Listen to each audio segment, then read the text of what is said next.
வளர்ச்சியும் வாய்ப்புகளும் தொடர, தமிழும் தமிழகமும் தலை நிமிர மோடியின் கேரண்டி இருக்கு. இனி பயம் எதற்கு?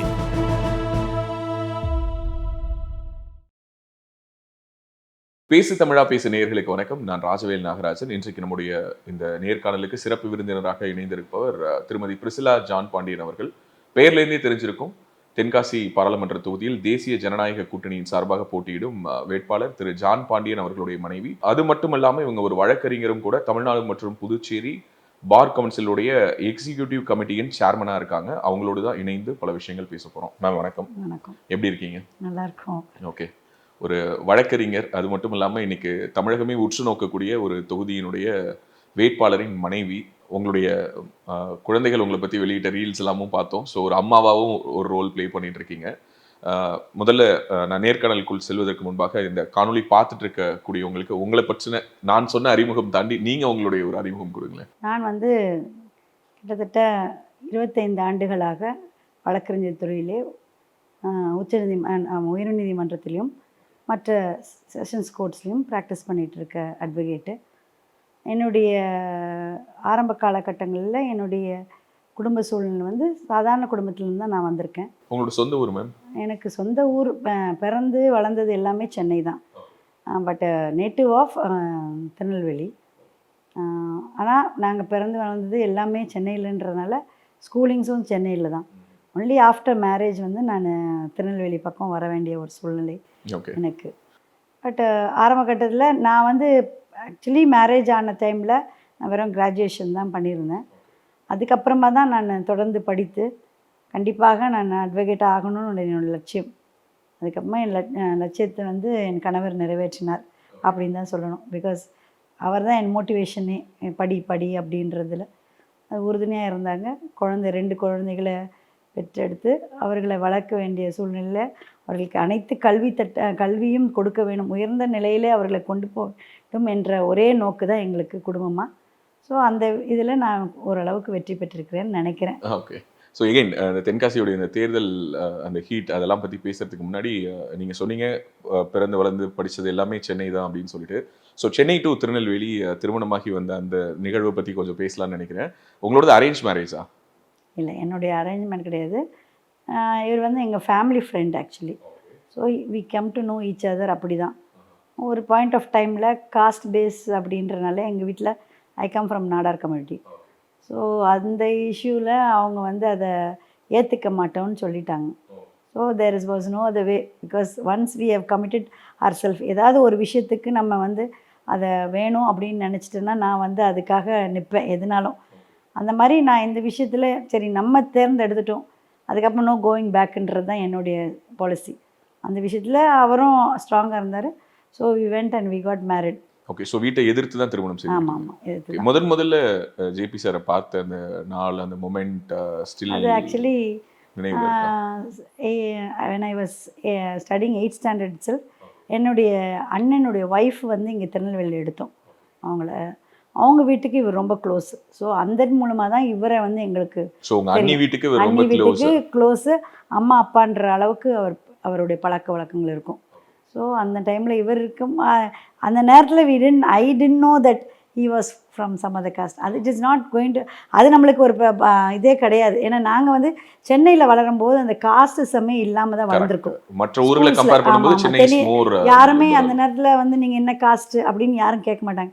பட் இப்போ காலகட்டங்களில் தான் அது மாறி வந்திருக்கு. சென்னையிலேயே சொல்கிறேன், எல்லாருமே கொஞ்சம் பழகினோன்னே நீங்கள் என்ன காஸ்ட்டுன்ற அளவுக்கு கேட்குற அளவுக்கு மாறி இருக்குன்னு நினைக்கிறேன். முன்னாடி அப்படி சென்னையில் கிடையாது. ஓகே. நீங்கள் சொல்லக்கூடியதெல்லாம் எந்த காலகட்டம்? Like in 80s to 80s.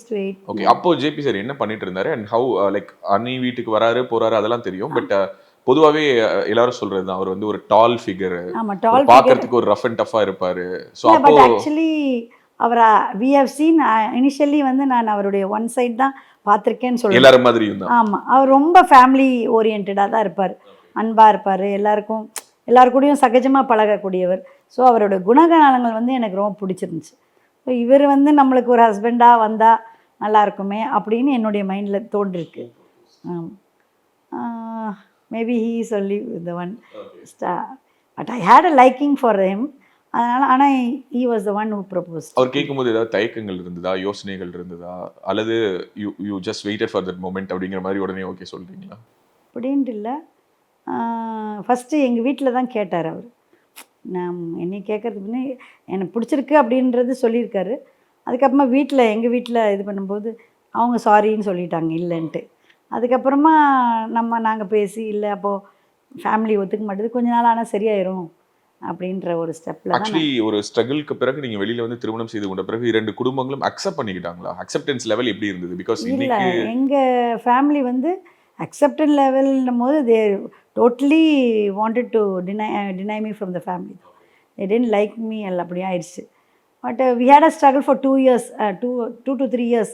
ரெண்டாவது குழந்தை உண்டானதுக்கு அப்புறமா தான் everything settle down. Because எங்கள் ரெண்டாவது அண்ணனுக்கும் கல்யாணம் முடிஞ்ச ஸ்டேஜ். சரி, அதுக்கப்புறமா ஒன்றும் பிரச்சனை, அது கம்யூனிட்டி ஓரியன்டாக பார்ப்பாங்க இல்லையா. இப்போ நாளைக்கு இவங்களை உள்ள எடுத்துட்டோமா, காஸ்ட் பேஸ்ட் கம்யூனிட்டி தான் நம்ம திருநெல்வேலி சைட்லாம் அப்படி தான் இருக்காங்க.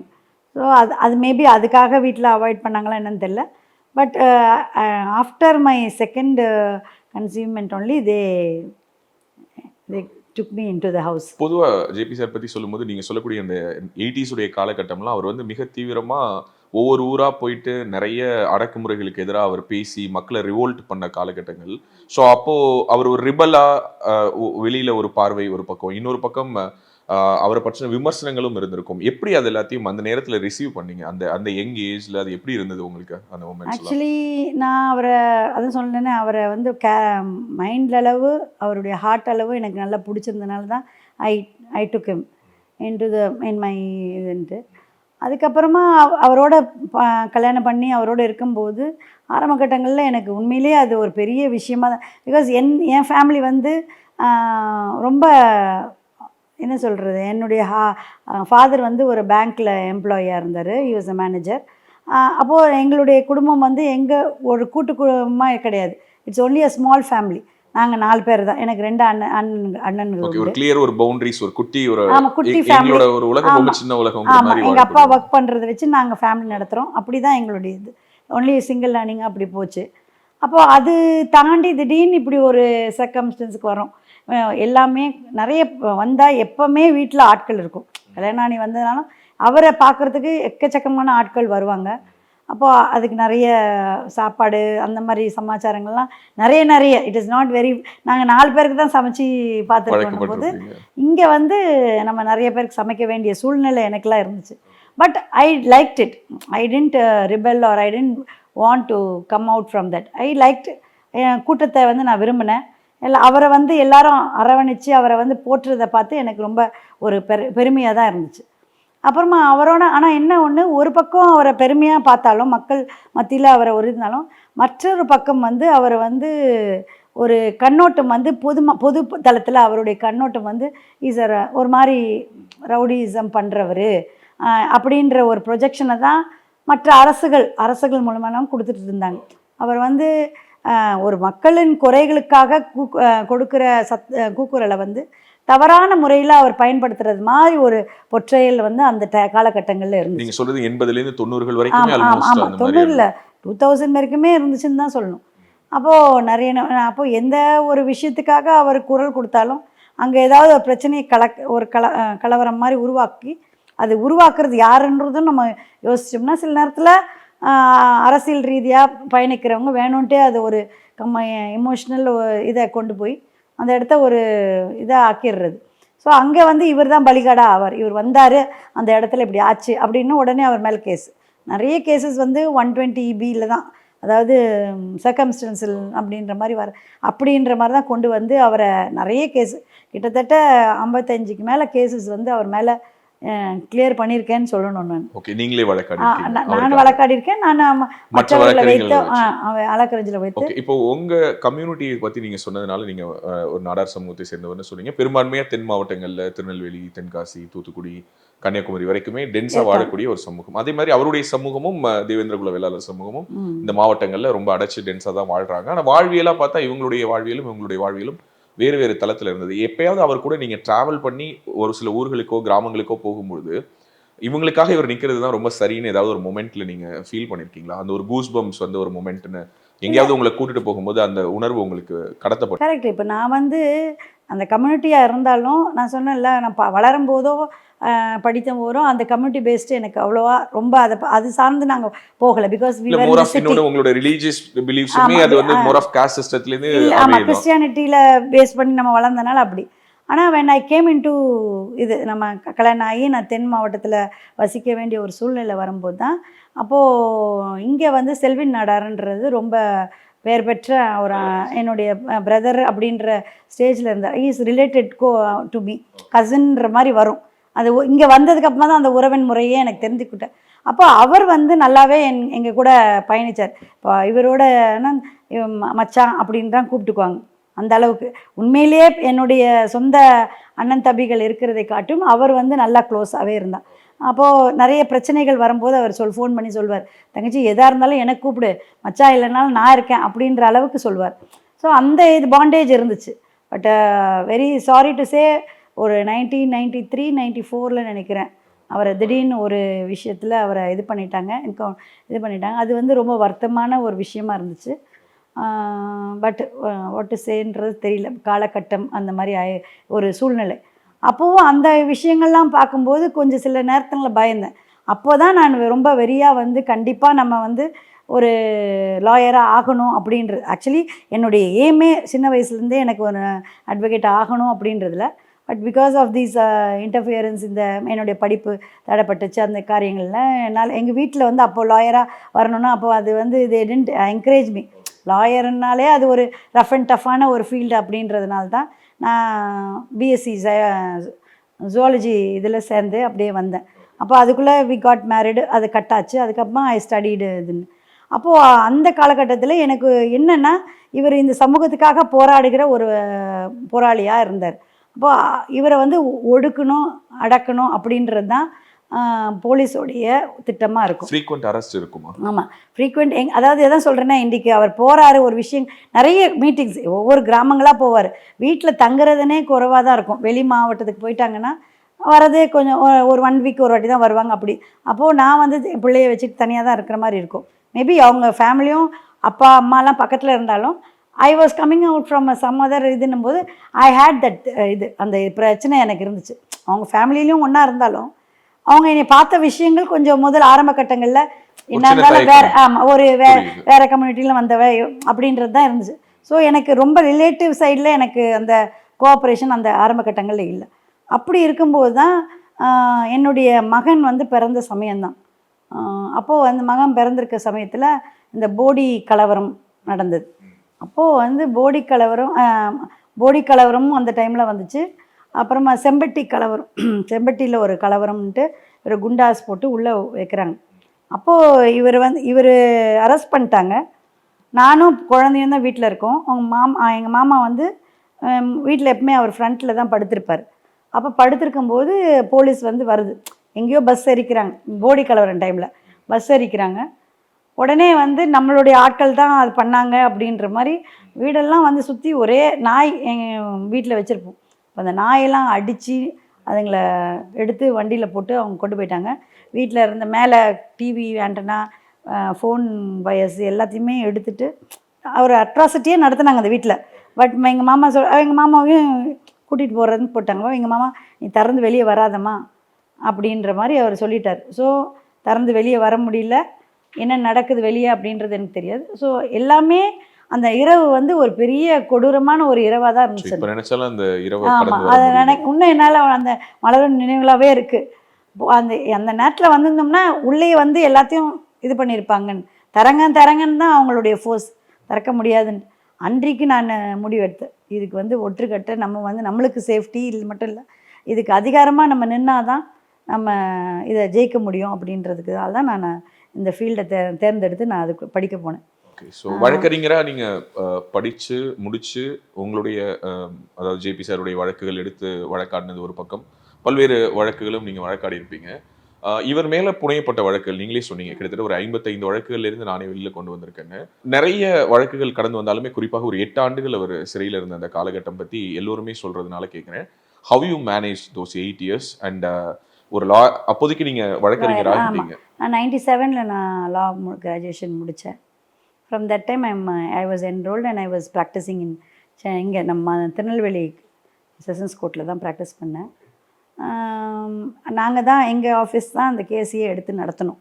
கார்த்திசன்ட்டு சீனியர் கவுன்சில் சீனியர் லாயர் அவர் தான் அந்த கேஸில் நாங்கள் கோயம்புத்தூர் போய் அந்த கேஸை நடத்தணும். அதாவது கேஸை பொறுத்த மட்டும் எந்த ஒரு முகாந்திரமும் இருக்காது. Because he is a head of some இந்த கம்யூனிட்டியோட பீப்புளோட ஹெட்டு ஒரு பக்கம். அண்ட் அந்த அந்த அதாவது கம்யூனிட்டியோட பீப்புள்னும் போது எல்லாரும் இப்போ அண்ணன் தம்பிங்களாக தான் எல்லாரும் வந்து பழகுவாங்க, எல்லாரும் பேசுவாங்க. நம்மளுடைய தட் இஸ் யங்ஸ்டர்ஸ்ன்னு சொல்லலாம் குறிப்பாக. So youngsters will always be accompanying ஹிம்ன்றது அண்ணன்றது தான் வருவாங்க எல்லாரும். அப்படி இருக்கிற சில பேர் வந்து அவர்கள் மேல் குற்றம் சாட்டப்படுகிறது. தேவர் இந்த சீன் ஆஃப் அக்கரன்ஸு அப்படின்றது சம் கெயின் ஃபார் மர்டர்ன்ற மாதிரி போச்சு. அப்போ அதில் இருந்தாங்க. அவங்க யார் தெரியும்னா அவங்களுக்கு அவங்க ஃபோட்டோஸ் வச்சுருப்பாங்கல்ல. இப்போ அவங்களுடைய ஃபாலோவர் அப்படின்றனால ஒரு சாரோட ஃபோட்டோஸு அவங்க இதெல்லாம் வச்சுருந்தோன்னே அப்போ இவர் அது they wanted a time to fix him up in some big இதுன்ற மாதிரி ஃப்ரேமிங். அப்படி இருக்கும்போது 120B செக்ஷன் தட் இஸ் அவரோட இன்ஸ்டிகேஷனில் தான் எல்லாமே நடந்ததுன்ற மாதிரி the case was put up on him. அப்படி போய் தான் அவர் மேலே அந்த கேஸை இது பண்ணுறாங்க. ஆனால் அதில் வந்து எந்த ஒரு முகாந்திரமும் இருக்காது. யார் மூலமாக இதை பண்ணாங்க அவங்கன்றது அது வேற ஒரு லைன். ஆனால் அதில் வந்து as though they spoke to us to one phone number in our ஆஃபீஸ்ன்ட்டு. கீழே எங்கள் வீடு பொதுவாக பொறுத்த முன்னாடி கீழே ஆஃபீஸ் இருக்கும், மேலே வீடு இருக்கும். ஸோ அந்த ஆஃபீஸுக்கு யார் பேசுனா என்னன்னு இருக்காது. அந்த நம்பருக்கு இந்த பர்சன்ஸு விடாமல் பேசுனாங்க. They are followers of John Pandian sir அப்படின்னும் போது they will surely call for some other matters. It maybe எங்களுக்கு தெரியாதுல்ல அவங்க என்ன பண்ணிகிட்டு இருக்காங்க, எங்கே என்ன பண்ணிகிட்டு இருக்காங்க. ஸோ அந்த மாதிரி ஃபிக்ஸ் ஆனது தான். கேஸை பொறுத்த மட்டும் nothing can be taken out from it. And sure shot if it is not for sir கண்டிப்பாக அவராக இல்லாமல் வேறு யாராச்சும் அந்த கேஸில் இருந்தாங்கன்னா கீழே கோர்ட்லேயே அவருக்கு வந்து தண்டனை கொடுக்கறதுக்கான வாய்ப்பே இல்லை. கடைசியாக சுப்ரீம் கோர்ட்டில் போயிட்டு தான் நான் வந்து ஆமாம் செஷன்ஸ் கோர்ட்லேயும் it was a moral conviction தான். Then I went for high court. அங்கேயும் வந்து பிகாஸ் ஆஃப் சில என்ன சொல்கிறது ஜுடிஷரியில் நம்மளுக்கு வேண்டாத நம்மளை மேலே ஒரு பொற்றே வந்து தப்பான ஒரு பொற்றே ஆங்கிள் இவர் மேலே இருந்துச்சு. ஆஸ் தோ he was working for the development or upliftment of the weaker sector. அவங்களுக்காக குரல் கொடுக்கும்போது அது மேபி அப்பர் கம்யூனிட்டிக்கு அகெயின்ஸ்டாக இவர் பண்ணுற மாதிரி ஒரு பொற்றேல் அந்த டைமில் இருந்தனால இவர் இருக்கவே கூடாது அப்படின்ற ஒரு சுச்சுவேஷன் தான் அவரை வந்து we had to face this kind of 8 years of imprisonmentன்னு சொல்லணும். ஓகே, அந்த 8 ஆண்டுகள் ஆல்மோஸ்ட் ஏன்னா அவங்க சன் அண்ட் டாட்டர் 2 பேர்கிட்டையுமே நான் பேசினதுனால சொல்கிறேன். அவங்க 2 பேருமே அந்த பேசும்போது they felt very emotional and உங்களை பற்றி தான் சொன்னாங்க. எங்கள் அம்மா மட்டும் இல்லைன்னா அன்றைக்கி என்ன இருக்கும் அப்படின்னு சொல்லிட்டு வெளியிலேருந்து கேட்கும் போதே ஒரு மாதிரி எமோஷனல். அந்த ஒரு 8 ஆண்டுகள் 2 குழந்தைங்க, ஒரு பக்கம் கணவர் சிறைக்குள்ளார, வெளியில் நீங்களே நின்று வழக்காடக்கூடிய ஒரு இடத்துலையும் நிற்கிறீங்க, வழக்கறிஞர்களை உங்களுக்கான ஒரு டீம் அப் பண்ணுறீங்க, ஒரு சட்ட போராட்டம் நடத்துனீங்க. ஹவ் யூ ஃபேஸ்ட் அந்த ஒரு ஸ்ட்ரென்த் எங்கேருந்து எடுத்துக்கிட்டீங்க? அந்த கேஸ் நடத்த முடிக்கும் போது வி வர் வெரி கான்ஃபிடென்ட். ஏன்னா as per legal procedures we know எப்படி இந்த கேஸு என்ன தன்மையில் இருக்குது, எப்படி இருக்குது, நம்ம வி கேன் ப்ரூவ் ஆர் செல்ஃப்ன்றது தான் எங்களுடைய இது. ஸோ ரொம்ப ஸ்ட்ராங்காக தான் அந்த கேஸை நடத்தணும். But when it ended up in conviction I really broke down. அந்த ஒரு நொடி ஐ வாஸ் ரியலி எனக்கு ஷேட்டர்டுன்னு தான் சொல்லணும். பட் தென் உண்மையிலேயே பிகாஸ் ஐ கம் ஃப்ரம் நான் சொல்கிறேன்ல ஒரு கிறிஸ்டியன் ஃபேமிலி பேக்ரவுண்டுன்னும் போது I took the help of God தான். God only gave me the strength to go forward. Because அந்த நேரத்தில் என்ன நினச்சிட்டாங்கன்னா இனிமேல் ஏன்னா அந்த pressure outside everybody came to feel because இவர் அண்ணனுக்கே இப்படி ஆயிடுச்சு அப்படின்ட்டு. ஸோ அண்டு யாரெல்லாம் பக்கத்தில் அவரோட நெக்ஸஸ் இருக்காங்களோ அவங்களுக்கு மேலாம் போய் கேஸ் போடுற அளவுக்கு அந்த டைமில் ஒரு சுச்சுவேஷன் போது எவ்ரிபடி ஃப்ளூ அவே. நம்ம கிட்ட நெருங்கி ஒரு பிரச்சனைனா அப்பதான் தெரியும் யார் உண்மையா இருக்காங்க. அப்போ because of this profession only it made me to ஸ்டாண்ட்ன்றது தான் நான் சொல்லணும். குழந்தைங்க கேட்பாங்கல்ல. ஆமாம், குழந்தைங்களுக்கு அதான் எப்படி சமாளிச்சிங்க அந்த காலம்? ஆக்சுவலி பிகாஸ் அவங்க ஆனால் படிப்பை பொறுத்த மட்டும் நம்ம நல்ல படிப்பு அந்த பிள்ளைங்களுக்கு கொடுக்கணுன்ட்டு சார் வந்து அதில் ரொம்ப கான்ஃபிடெண்ட்டாக இருந்தாங்க. அதே மாதிரி நானும் எது இருக்கோ இல்லையோ நம்மளுக்கு படிப்பை பிள்ளைங்களுக்கு நல்ல தரமான பள்ளியில் அவங்களுக்கு படிப்பு கொடுக்கணுன்றதுனால அவங்க தேவர் இன்ன போர்டிங் தான் ஆக்சுவலி. எதுக்கு அது ஏன்னா அது ஒரு காரணம் என்னென்னா இவங்களுக்கு எந்த விதத்துலேயும் சாரோடைய இன்ஃப்ளூயன்ஸ், அதாவது தப்பான இன்ஃப்ளூயன்ஸ் இவங்கள வந்து பாதிக்கக்கூடாது. So let them be alone away from the இதுன்ட்டு. தோ வி ஹேட் ஒரு இது ஃபேமிலி எந்த நேரம் எங்கள் கூட இருக்க முடியல பிள்ளைங்கன்னு, அவங்களுடைய பெட்டர்மெண்ட்டுக்காக தான் நம்ம வந்து அவங்கள தனியாக ஹாஸ்டலில் போட்டு படிக்க வேண்டிய ஒரு சூழ்நிலை அந்த டைமில். ஏன்னா ப்ரெஷர் எங்கள் பக்கத்துலாம் இருக்கிறதுனால எந்த நேரத்தில் என்ன பண்ணுவாங்க என்ன நடக்கும் அப்படின்ற ஒரு த்ரெட் இருந்துகிட்டே தான் இருந்துச்சு. ஒன் சைடு போலீஸ் மூலமாக இந்த மாதிரி ஃபால்ஸ் கேஸஸ்னும் போது, இன்னொரு சைடில் கம்யூனலுக்காக அவர் எழுந்து நிற்கும்போது we had to face other கம்யூனிட்டியோட ப்ரெஷர்ஸ். ஒரு ஸ்டேஜ்லலாம் வேறு கம்யூனிட்டி வந்து இவரை வந்து ஸ்கெட்ச் போட்டு க்ளோஸ் பண்ணுற ரேஞ்சுக்கெலாம் இருந்தாங்க. ஸோ அப்போ அதெல்லாம் நம்ம பாதிப்புகளை தாண்டி தான் அதுவும் காட்ஸ் இதுதான். பிகாஸ் இதே தான் சொல்கிறேன்னே, அப்போ அண்ணன் செல்வின் அண்ணன் வந்து இதே மாதிரி ஒரு விஷயந்தான், அவரும் அந்த கம்யூனிட்டிக்காக குரல் கொடுத்தவரா. But because of some political interference he was murdered. அப்போது அந்த ஃபேமிலியை வந்து இன்றைக்கு ரூயின் ஆகி போகிற அளவுக்கு அந்த ஒரு சுச்சுவேஷன் ஆயிடுச்சு இல்லையா. ஸோ அந்த மாதிரி பிள்ளைங்களை பாதுகாக்கணும் அப்படின்றதுல நாங்கள் 2 பேருமே ரொம்ப எங்களுடைய சொந்த விருப்ப வெறுப்புகள் இருந்தாலும் பிள்ளைங்கள நம்ம கூட இருக்கணும். எல்லா பேரண்ட்ஸும் அதானே ஆசைப்படுவாங்க, பிள்ளைங்கன்னா நம்ம கூட இருந்து அந்த அரவணைப்பிலே போகணும்னு. அப்போது அந்த பிள்ளைங்க பரவாயில்ல, அவர்களுடைய நல்ல வாழ்க்கைக்காக நம்ம சாக்ரிஃபைஸ் பண்ணுறோன்னும் போது அந்த பிள்ளைகளும் வந்து அதை புரிஞ்சுக்கிட்டாங்க. நம்ம வந்து அம்மா அப்பா வந்து situations they realise because they are growing இல்லை. அப்போது தே ஃபீல் சரி அம்மா அப்பா இதுக்காக தான் நம்மளும் பேசுவோம் கூட. So they felt okay for some reasons we are then. ரொம்ப அட்டாச்சாக ரொம்ப லவ்விங் சில்ட்ரனாக தான் நம்ம பிள்ளைங்க இருந்தாங்க இப்போவும் இருக்காங்க. ஸோ காட்ஸ் கிஃப்ட் தான் அதுவும் நம்மளுடைய கையில் இல்லையா. ஒரு 8 ஆண்டு போராட்டத்துக்கு பிறகு உங்களுக்கு கடைசியாக உங்களோட ப்ரேயர்ஸ்க்கு ஒரு ஆன்சராக கடைசியாக கண்டிப்பாக ஒரு பெரிய ஸ்ட்ரகிள் தான். அவர் வரமாட்டார் வெளியே, ஹைகோர்ட்டில் கன்விக்ஷன் ஆன உடனே அவ்வளோதான் அப்படின்றது அந்த உள்ளுக்குள்ளேயே ஃபேமிலி ரிலேட்டட் சைட்லேயும் அந்த மாதிரி ஒரு காசப் ஓடிச்சு. அப்புறமா கம்யூனிட்டிலையும் தேவையில்லாமல் ஒரு பிரச்சனை, because I am from some other community, I am not taking it in proper direction. அந்த மாதிரிலாம் நிறைய ஹார்ட்ஷிப்ஸ் எனக்கு வேணும்ட்டே வச்சுட்டாங்க அப்படின்ற ஒரு இதுவும், அதாவது புரளிகள் கிளம்பும் இல்லையா, அந்த மாதிரி ஒரு ஹார்ட்ஷிப்பில் தான். பட் ஐ வெரி ஃபர்ம்லி நான் கண்டிப்பாக எடுப்பேன் அவரை. எனக்கு தெரியும் இதில் வந்து லீகாலிட்டியே இல்லை அப்படின்றது. அப்புறமா இப்படி பண்ணாதான் spending of money, bribing of money பண்ணாதான் you can bring him out அப்படின்லாம் ஒரு இதுங்க. அப்படிலாம் தேவையில்லை நம்மளுக்கு. ஆஸ் அ லீகல் இது வந்து professional we know there is nothing in this case. So supreme கோர்ட்டாவது நீதியை மட்டும் தான் நிலைநாட்டுவாங்க, அதர் தென் ஃப்ரம் அதர் இன்ஃப்ளூயன்சஸ்ன்றது தான் நான் பிலீவ் பண்ணுது. அந்த ஜட்ஜ்மெண்ட் எப்படி இருந்தது? when you read that judgment, அந்த ஜட்ஜ்மெண்ட்டை கேட்கும்போது, இப்போ அந்த ஜட்ஜ்மெண்ட் பற்றி நினைக்கும் போது, அந்த ஜட்ஜ்மெண்ட் டே பற்றி ஜட்ஜ்மெண்ட் டே வந்து ஆக்சுவலி 4th of December தான். அந்த இயர் எண்டிங்கில், அதாவது கேஸ் முடிஞ்சு செப்டம்பர்லேயே கேஸ் முடிஞ்சு ரிசர்வ்டுன்னு போட்டாங்க. அதுக்கப்புறம் ஏன் பொதுவாக ஒரு பேச்சு இருக்கும், ரிசர்வ்டுன்னு போட்டாலே வேறு மாதிரிலாம் வரும், உடனே சொல்லிட்டா வெற்றி இருக்கும், இல்லைன்னா வேறு மாதிரி போக வாய்ப்பு இருக்கும் அப்படின்ற மாதிரிலாம் பேசுனாங்க. But we are very confident.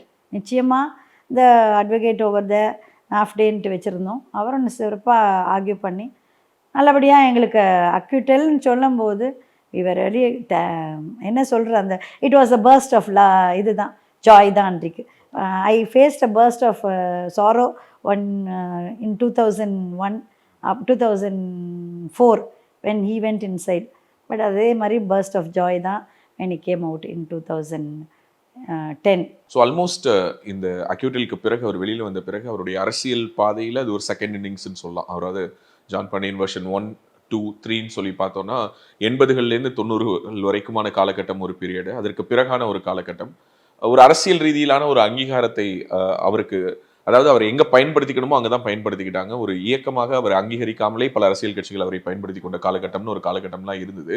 So அந்த ஃபேஸ் எல்லாம் பார்த்துட்டு ஒன்ஸ் அந்த சிறையிலிருந்து வந்ததற்கு பிறகான அந்த காலகட்டம் இருக்குல்ல, அப்போது என்ன நீங்கள் முடிவெடுத்தீங்க? What should be the political path அப்படிங்கிறத ஜேபி சாரா டிசைன் பண்ணாரா அல்லது நீங்கள் சஜஸ்ட் பண்ணீங்களா? ஆக்சுவலி ஒரு சமூக ரீதியான ஒரு அமைப்பு மூலமாக தான் he was traveling. ஆமாம். அப்போது தேவேந்திர குல வேளாளர் முன்னேற்ற சங்கம் முன்னேற்ற அப்படின்றது தான்.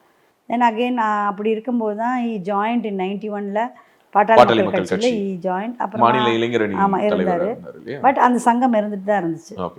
இருந்துட்டு இருந்தா அதில் இருந்தாங்க. பட் சில விஷயங்கள் கோட்பாடுகளில் ஒரு ரப்பிங் இருந்ததுனால வந்தோடனே came out from that and travelled only as a Devendra குல வேளாளர் முன்னேற்ற சங்கத்தின் சார்பாக தலைவராக அவர் ட்ராவல் பண்ணார். சமூகத்திற்கு மட்டும்தான் பார்த்துட்டு போகிற மாதிரி இருந்துச்சு. தென் ஒன் பாயிண்ட் ஆஃப் டைம் வந்து இவருடைய செயல்பாடுகள் அதிகமாக இருந்தாலும் இவரை பார்க்குற கண்ணோட்டம் வெறும் ஜாதி ரீதியான கண்ணோட்டமாகவே இருக்குது. இது வந்து லாங் ரன்னுக்கு சரியாக வராது அப்படின்ற ஒரு சுச்சுவேஷன் வரும்போது தான் I personally I took it to me. நம்ம வந்து போதும், நம்ம இப்படியே ட்ராவல் பண்ணிட்டு இருந்தோம்னா நம்ம மக்களுக்கு நல்லா செய்யணும்னு தான் நம்மளுடைய எண்ணங்கள். அப்போ ஆனால் நம்மளை வந்து இது மூலமாக ஒரு குறியில் போடுறாங்க. ஸோ நம்ம ஒரு அரசியல் கட்சியாக கொண்டு போகணும். அப்போ அவர் இது வந்து நம்மளுக்கு சாத்தியமா அப்படின்றதெல்லாம் யோசித்தாங்க. But then in 2000 we started this தமிழக மக்கள் முன்னேற்ற கழகம்ன்ட்டு ஆரம்பித்து தான் 2001 அம்மா அவர்கள் வந்து எங்களுக்கு ஒரு சீட்டு எக்மோரில் கொடுத்தாங்க. அதுலேயும் நம்மளுக்கு வெற்றி வாய்ப்பு சூடுற ஒரு விஷயந்தான். அன்றைக்கு வந்து 86 ஓட்ஸில் நம்ம தோத்தோன்னு சொன்னது வந்து 3 மணிக்கே எங்கள் சாரை வந்து அரெஸ்ட் பண்ணிட்டாங்க. எல்லா பக்கமும் அப்போ வந்து பருதியில் வந்து வாஸ் த ஸ்பீக்கர்னு நினைக்கிறேன். He was a speaker. அவருக்கு போலீஸ் ஃபோர்ஸோடு அவர் எல்லா பகுதிக்கும் வராரு. நம்மளுடைய பூத்தில் எல்லா பூத்துலேயும் 2001 அதிகப்படியான வாக்குகள் நமக்கு வருது அப்படின்னு. ஏன்னா அங்கே வந்து என்னென்னா எப்போவுமே அவர் தான் பருதியில் வந்து ஹீ ஹேஸ் ஒரு இந்த ஸ்ட்ராங் அட்ராசிட்டி ஏரியாஸ் மாதிரி அவருடைய பொற்றையில் இருந்துச்சு. அவர் சொல்கிறது தான் நடக்கணும்னு மாதிரி அந்த ஒரு குட்டி ராஜ்யம் நடத்திட்டு இருந்தார். ஆமாம், அது தனி இருந்துச்சு. ஆனால் அதை உடைக்கிறதுக்கு இவர் உள்ளே போகிறாருன்னு மக்களுக்கு வந்து ஒரு எழுச்சி. இப்போ எப்படி தென்காசியில் ஒரு எழுச்சி காணணுமோ அதை விட அதே மாதிரி ஒரு எழுச்சி அங்கே நாங்கள் பாடம் பண்ணுச்சு. பிகாஸ் அப்போவும் நாங்கள் யோசித்தது வந்து நம்மளுடைய தொகுதி கிடையாது, அங்கே போய் நிற்க வைக்கிறாங்களா அம்மா, நம்ம எக்மோரில் போகிற சொல்கிறாங்களே, இல்லை நீங்கள் நில்லுங்க நீங்கள் ஜெயிப்பீங்கன்னு அம்மா சொல்கிறாங்க. அது சரின்னு சொல்லி அம்மா சொல்கிறாங்களேன்றதுனால நம்ம நின்னோம். இப்போது அங்கே எல்லோரும் வரவேற்பு ரொம்ப நல்லா இருந்துச்சு. எங்களுக்கு ஆக்சுவலி வந்து பூத்துலேயே வந்து பூத் கேப்சரிங் நடத்துனாங்க. இவங்க வந்து இவரை அரெஸ்ட் பண்ணிவிட்டு என்ன ப்ராப்ளம் ஆச்சுன்னா, இவங்க வந்து நம்ம பூத் ஏஜென்ட்ஸ்லாம் நிற்பாங்கள்ல வெளியே, அவங்களெல்லாம் கட்டை வச்சுக்கிட்டு அருவாள் வச்சு தேவர் ஸ்கேரிங். ஆக்சுவலி போலீஸ் அவங்க கையில் இருக்குது, ஸ்கேர் பண்ணாங்க. ஒரு பாயிண்டில் ஒரு பூத்தில் வந்து எதிர்த்து கேட்டவங்கள வெட்டிட்டாங்க. வெட்டு விழுந்த உடனே ரத்தம் கொட்டுது. அந்த டைம் தான் இவரும் வராரு. அங்கே பிரச்சனை நடக்குன்னு கேள்விப்பட்டு இவர் அந்த பூத்துக்கிட்ட வர்றாரு. ரத்தத்தை பார்த்த உடனே ஈ குட் நாட் கண்ட்ரோல் ஓவர். உடனே அவங்கள கேள்வி கேட்குறாரு. அவருடைய பாணியில் அவர் கேள்வி கேட்குறாருன்னு வைங்களேன். அந்த கேள்வி கேட்ட உடனே அவர் அரெஸ்ட் பண்ணி வச்சிடுறாங்க. இட் இஸ் 3 o'clock 2:30 3 o'clock அவர் அரெஸ்ட் பண்ணிடுறாங்க. அரெஸ்ட் பண்ணிட்டு எல்லா பூத்தையும் கேப்சர் பண்ணி ஓட்டு போடுறாங்க. ஓட்டு போட்டு ஜெயிச்சதாக காமிக்கிறாங்க. But only they were able to only show only 86 votes as a winning ஓட்ஸுன்ற மாதிரி. அப்போ எவ்வளோ தூரம் 2 to 3 o'clock to 5 o'clock வந்து போலிங் பெரிய மெஜாரிட்டியில் அன்றைக்கு நம்ம ஜெயிச்சிருப்போம். ஸோ அந்த ஜெயிப்பை வந்து பிகாஸ் ஆஃப் தட் ஆக்ட் வந்து எல்லாமே மாறிச்சு. அப்போது அதுக்கு உள்ளே போனோடனே அப்போது ஜுடிஷியரி அகெயின் கேம் அப். நம்ம வந்து உடனே அந்த கேஸை வந்து நடத்திடணும் அப்படின்னு ஆர்டர் போடுறாங்க. ஆல் பிகாஸ் நம்மளுடைய ஃபேஸ் வந்து வேறு மாதிரி ஒரு ஃபேஸில் நம்மளை பார்க்குறனால அந்த மாதிரி ஒரு ஆங்கிளில் நம்மளை ப்ரெஷரைஸ் பண்ணி தான் இந்த கேஸை நடத்தினாங்க. Day to day it was done. And விட்னஸஸ்லாம் வச்சு ஒரு லாக்அப் ரூம்லாம் daily witnesses was coached up. அவங்களுக்கு எல்லாம் சொல்லி கொடுத்து இன்றைக்கி வச்சு அப்படி தான் நடந்துச்சு அந்த case. But by God's grace அதை எப்படியோ நம்ம ஜெயிச்சுட்டு வந்துட்டோம் சுப்ரீம் கோர்ட்லன்று. ஸோ அந்த பாதையில் நம்ம வந்ததுனால அவர் உள்ளே போனதுக்கப்புறமா அந்த not only the family, I had to take care of the party also. So 2004 till he had come out, I was only looking after the party as a பொதுச் செயலாளராக நான் தான் அதை கொண்டு போனேன். And after he coming out also, after his acquittal also, I was traveling as a பொதுச் செயலாளர். நீங்கள் 2001 எலெக்ஷன்ஸ் பற்றி சொன்னதுனால கேட்குறேன். ஏன்னா 96 எலெக்ஷன்ஸ்லேயே ஜெயலலிதாவுடைய எதிர்காலம் முடிஞ்சிருச்சுனாங்க. ஆனால் again she bounce back within 2 years. 98 திரும்ப பவுன்ஸ் ஆனாங்க. திரும்ப 99 திமுக மத்தியில் பாஜகவுக்கு ஆதரவு கொடுத்தாங்க. மறுபடியும் 2001 எலெக்ஷன்ஸில் ஜெயலலிதா மறுபடியும் தமிழ்நாட்டினுடைய முதலமைச்சராக வந்து அமர்ந்தாங்க. அந்த காலகட்டத்தில் ஜான் பாண்டியன் அவர்களை வந்து எக்மோர் தொகுதியில் நிற்க சொல்கிற அளவுக்கு அவங்களுக்கும் ஜேபி சாருக்கும் இடையிலான அந்த உறவு எப்படி இருந்தது? அண்ட் நீங்கள் அவங்கள ஜெயலலிதா மேம் மீட் பண்ணியிருக்கீங்களா? அவங்க சந்திக்கக்கூடிய வாய்ப்புகள் கிடையாது? கண்டிப்பாக. ஃபஸ்ட் டைம்லேயே நான் வந்து இந்த எலெக்ஷன் சம்மந்தமாக போகும்போது நான் ஐ வெண்ட் அண்ட் மெட்டர் அவங்கள. நானும் ஒரு குழுவில் நானும் ஒரு அங்கமாக போனேன். அவங்கள பார்த்து தான் அதான் சொன்னேன், என் மகளும் சொல்லியிருக்கா அவங்கள பார்த்து நான் வியந்திருக்கேன்ட்டு. அவங்கள வந்து ஒரு பார்ட் ஆஃப் டைமில் ஒரு மேரேஜ் டேக்கு எல்லோரும் போய் அவங்ககிட்ட ஆசீர்வாதம் வாங்கும்போது ஃபேமிலியாக போயிருக்கோம். ஆனால் அவங்களுடைய உண்மையிலே அவங்களுடைய அந்த மேனரிசம், அவங்களுடைய வே ஆஃப் இது வந்து எனக்கு அட்ராக்ட் பண்ணதுன்னு சொல்லணும். Because I was also growing in politics அந்த டைமில் வித் மை ஹஸ்பண்ட்னும் போது. ஸோ அவங்க வந்து நான் சொல்கிறேன் நீங்கள் நில்லுங்க, நீங்கள் ஜெயிப்பீங்க அப்படின்றது தான் ஒரே வார்த்தை. நாங்கள் நிறைய நம்ம சவுத்தில் உள்ள கொடுத்தோன்னா அப்போ அம்மா எங்களுக்கு இது எப்படிம்மா சரியா, நான் சொல்கிறேன் நீங்கள் நில்லுங்க, நீங்கள் ஜெயிப்பீங்கன்னு தான் ஒரே வார்த்தையில் சொல்லி முடித்தாங்க. சரிம்மா அப்படின்றது தான் நம்ம சொல்லிட்டு வந்தோம். ஸோ அந்த அளவுக்கு she was having a great leadership. But parallelly JP சாருக்கு வந்து எம்ஜிஆர் கூடயுமே அந்த காலத்துல ஒரு அதுதான் அந்த அட்ராக்ஷன் அவருக்கு எப்பவுமே இருந்துச்சு. Okay, he was more like ஒரு ஏடிஎம்கே ப்ரோ அப்படிங்கிற ஒரு முகம் இருந்ததுனால தான் இவரை ஷேடோ பண்றதுக்காக கலைஞர் வேறு சில நபர்கள் எல்லாம் கூட இந்த சமூகத்திலேருந்து கொண்டு வந்தாருன்னு சொல்லுவாங்க. அது ட்ரூவா? அது ஆமாம், அது ஆக்சுவலி இவருடைய இதை வந்து இது பண்ணணும், அவருக்கு இருக்கிற அந்த மாஸை பிரேக் பண்ணணும் அப்படின்றது மாதிரி தான் சொல்லி தான் வேறு ஆட்களை உருவாக்கப்பட்டு அந்த நேரத்தில் இந்த 90 செம்பட்டி கலவரம்ன்ற மாதிரி இங்கே நம்ம திருநெல்வேலி மாவட்டத்தில் கலவரங்கள் உருவாகும் போது அவங்க வந்து கொண்டு வந்து பிளேஸ் பண்ணப்பட்ட ஆட்கள் டிஎம்கே மூலமாக.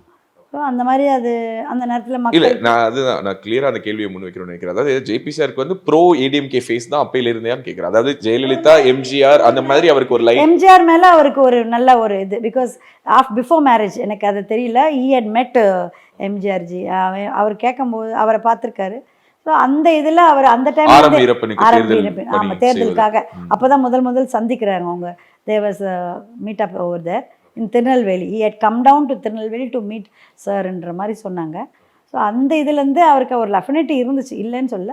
பட் மோஸ்ட் ஆஃப்லி he was away from politics தான். சும்மா ஒரு அவர் மேலே ஒரு ஆசை, ஒரு மரியாதை, ஜெயலலிதா அழட்டலை அப்படின்றது மரியாதை எப்பவுமே இருந்துச்சு. அதுக்கப்புறமா அம்மா கூப்பிட்டு பேசும்போது கண்டிப்பாக இது பண்ணோன்னு நாங்கள் அந்த அவங்களுக்குள்ளே ட்ராவல் பண்ணோம். 2006க்கு அப்புறமா நம்ம ட்ராவல் வந்து ஜென்ரல் ட்ராவலாக தான் இருந்துச்சு. 2006 வந்து அப்போ இவங்க டிஎம்கேவை தான் ஜெயிச்சு வராங்க. அப்போது ஐ மெட் ஹிம் பர்சனலி, கருணாநிதி சாரை. அப்போது சொல்லும்போது ஐ ஐ ரிக்வெஸ்டட் ஹிம், இந்த மாதிரி கேஸ் இருக்குது எங்களுக்கு பரோல், அப்போ சிறையில் இருக்கிறாரு, சிறையில் இருக்குங்க, பரோல்லாம் கேட்கும்போது கூட பரோல் கூட வாஸ் இது. இப்போ என்னுடைய டாட்டர் ஷி கேம் டு ஏஜ்ன்னும் போது I went and met him and I ask for parole. பரோக்கு எப்படியாவது ஒரு வாய்ப்பை கொடுக்க ஏற்பாடு பண்ணுங்கள், we will travel with you also அப்படின்ற மாதிரி I went and met him. But there was no, it was shut doors தான். சரி பார்ப்போம். மேபி அவருக்கு ஒரு இம்ப்ரெஷன் இருக்கலாம், இவர் நமக்கு ஆப்போசிட் கேம்போட ரொம்ப நெருக்கமான ஒரு நபர். Their work also would have been தேர்ல, இந்த பேக் ஒர்க்கு கண்டிப்பாக இருந்திருக்கும் அப்படின்னு. ஆமாம், அதெல்லாம் அப்புறமா நம்ம லீகலாக வெளியே ஃபைட் பண்ணி வந்தாச்சு.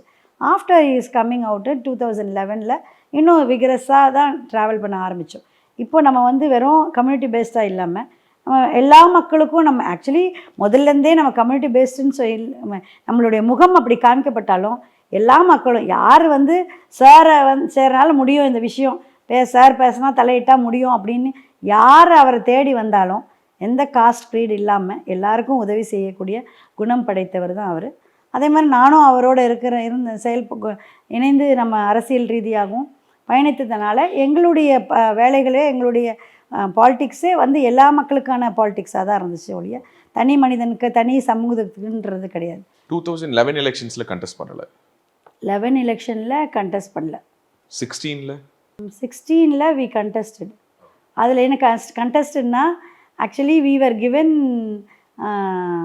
we were asking for 2 or 3 seats. But அப்போ அம்மா வந்து ஒரு சீட் ஓகேன்னு சொல்லி வாசுதேவ நல்லூரை எங்களுக்கு இது அலாட் பண்ணுறதா சொன்னாங்க. நாங்கள் வந்து மற்ற அப்போ உடனே வந்து சேர்ந்த கட்சிங்கள்லாம் 2-3 கொடுக்குறீங்களே, எங்களுக்கும் ஒரு 2 சீட்டாவது கொடுங்க அப்படின்னு இந்த talks were going on. But என்ன ஆச்சுன்னா அம்மா கொஞ்சம் அந்த ஜாதகங்கள் அந்த இதெல்லாம் பார்ப்பாங்க இல்லையா, இப்போ அந்த இதில் அந்த கவுண்ட்ஸில் அவங்களுக்கு அந்த இது வரலன்னு அது it has to be announce tomorrow அப்படின்றனால டக்குன்னு அது. ஆமாம், 2016 அவங்க மேஜராக பெரிய அலையன்ஸாகவே பில்ட் பண்ணாமல் ஒவ்வொரு சீட்டை சின்ன சின்ன கட்சிகளாக ஒருங்கிணைச்சு ஒரு அலையன்ஸ் ஒன்று ஃபார்ம் பண்ணாங்க இல்லையா. ஆனால் நீங்கள் அந்த கூட்டணியில் இருந்தீங்க, ஆனால் நீங்கள் வந்து கண்டெஸ்ட் பண்ணலை 2016. 2021 தேர்தலில் மறுபடியும் மீண்டும் எக்மோரில் நிற்கிறீங்க. இல்லை, அப்போ கண்டெஸ்ட் பண்ணலன்னா we went to Thiruvadanai. Individual கேண்டிடேட்டாக நின்னோம். திருவாடனில் நின்னோம். அதில் கிட்டத்தட்ட ஒரு 30,000 ஓட்ஸ் வாங்கினோம். அப்புறமா தென் 2019 அகெயின் அது 2016லேயே சாரி 2014 நினைக்கிறேன் இல்லையா நம்ம பார்லிமெண்ட் எலெக்ஷன் எம்எல்ஏ எலெக்ஷன் இல்ல 2011 16 21 16 ஜெயலலிதா அவர்கள் இருக்கும்போது அவங்க பங்கு கொண்ட கடைசி தேர்தல் 16. அதுக்கப்புறமா தான் அவங்க மறைவுக்கு பிறகு நீங்க 2021ல நின்னீங்க. என்டிஏல வந்து 2019 என்டிஏ தான் நம்ம சப்போர்ட் பண்ணி வி ஒர்க் ஃபார் தி இது. தென் அப்போது என்டிஏல வந்து வி அலைட் பார்ட்டியாக ரெட்டலில் தான் இருந்தோம். அப்போது அவங்கக்கிட்ட தான் நம்ம சீட் கேட்குறோம். அப்போது வந்து கிருஷ்ணசாமி அவர்களுக்கு இந்த சீட்டை ஒதுக்குறதா சொன்னாங்க. Because from the Bharatiya Janata party they had given the favouritism for ஹிம்ன்ற மாதிரி. சரி நாங்கள் உங்களோட பயணிக்கிறோம் அப்படின்றத தே செட் நாகப்பட்டினம் அந்த மாதிரி எங்கேயாவது கொடுக்கும். But we had already worked in this place. So எங்களுக்கு இதுதான் கம்ஃபர்டபுளாக இருக்கும்.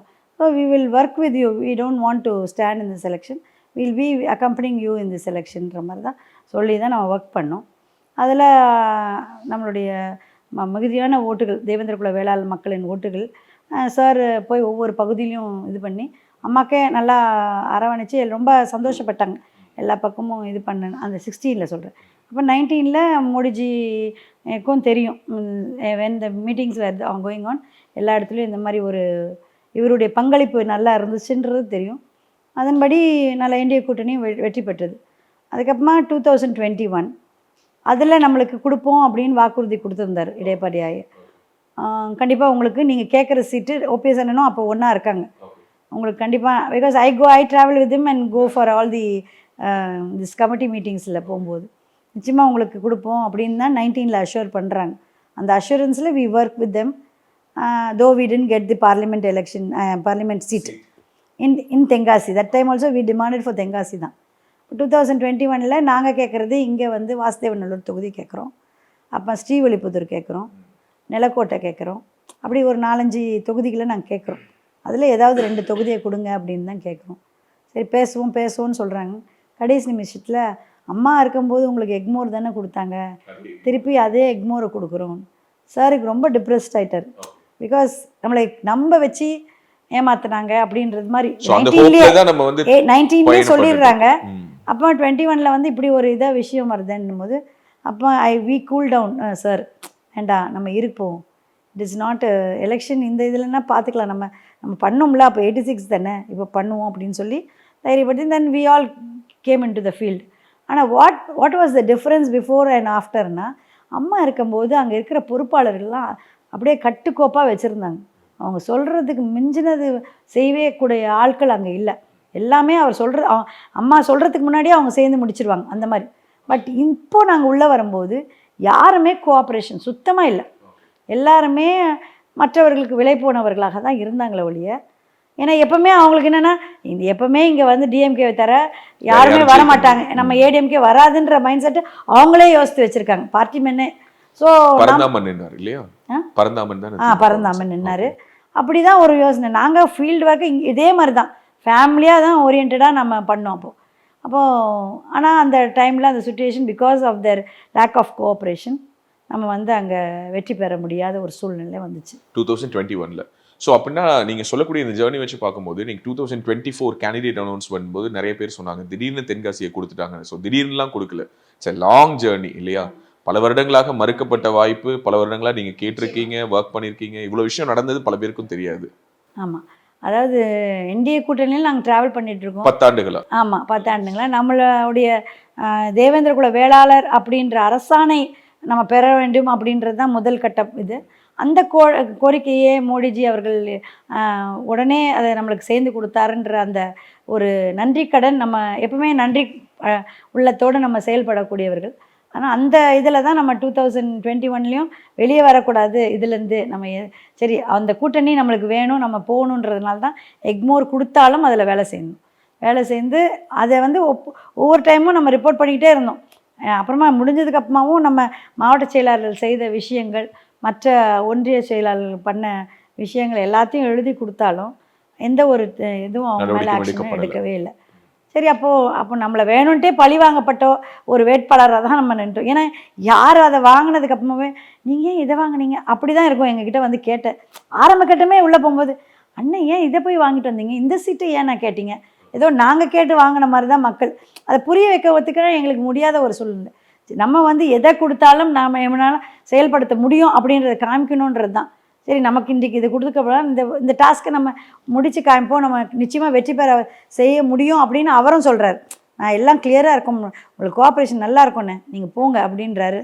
அப்போ வேறு அந்த சுச்சுவேஷனில் எல்லாம் அறிவிக்கிற நேரம் நம்ம அதுக்காக வாய்ப்பு அவ்வளோதான் இருக்குன்னும் போது சரி will take as a challenge and will go into it தான் we went into that constituency. But தொகுதி வந்து சரியவே இல்லைன்னு ஸ்டார்டிங் டேலே எங்களுக்கு தெரிஞ்சிச்சு. Cooperation first டேலே. பிகாஸ் அந்த மாவட்ட செயலாளர் ஏற்கனவே அந்த டைம்லையும் இருந்த மாவட்ட செயலாளர். ஆனால் அப்போ அதில் பிரச்சனை அப்போவும் இருந்துச்சு. ஆனால் அப்போ வந்து அம்மாவுடைய தலையீடு இருந்தனால அவரை வந்து we were able to tackle him. But அதுக்கப்புறமா இப்போவும் அந்த மாதிரி இருந்தனால அது we were not able to cope up with these people. So ஒரு கிட்டத்தட்ட ஒரு 2001 to 2024 உடைய ஜேர்னியை மொத்தமாக பார்த்து முடிச்சு 24க்கு வரும்போது நீங்கள் கேட்ட தொகுதி, பல வருடமாக ஆசைப்பட்ட ஒரு தொகுதி, வாசுதேவநல்லூரில் கண்டெஸ்ட் பண்ணணும்னு விருப்பப்பட்ட தொகுதியும் இந்த பாராளுமன்றத்துக்குள்ளார இருக்குது. ஸோ ஆல்மோஸ்ட் அவருடைய ஹோம் கிரவுண்டில் அவர் களமிறங்குறாரு. அதுவும் எனக்கு தெரிஞ்ச தென்காசியுடைய ஹிஸ்ட்ரியிலேயே ஃபர்ஸ்ட் டைம் பிஜேபி இங்கே போட்டியிடுது. BJP never contested here. அந்த அவர்கள் இங்கே போட்டியிட்டதே கிடையாது. கூட்டணி கொடுத்துருக்குறாங்க, அவங்க வெவ்வேறு அலையன்ஸில் இது பண்ணியிருக்கிறாங்க. அண்ட் ஈவன் இன்னும் சொல்ல போனால் கடந்த முறை எம்எல்ஏவாக இருந்த எம்பியாக இருந்த தனுஷ்குமார் தான் ஃபர்ஸ்ட் டைம் டிஎம்கே எம்பியாக இருந்திருக்கிறார். அதற்கு முன்பாக டிஎம்கே எம்பியும் இங்கே இருந்தது கிடையாது. காங்கிரஸ், கம்யூனிஸ்ட், ஈவன் மதிமுகவை சேர்ந்தவர்கள் கூட இருந்திருக்கிறாங்க.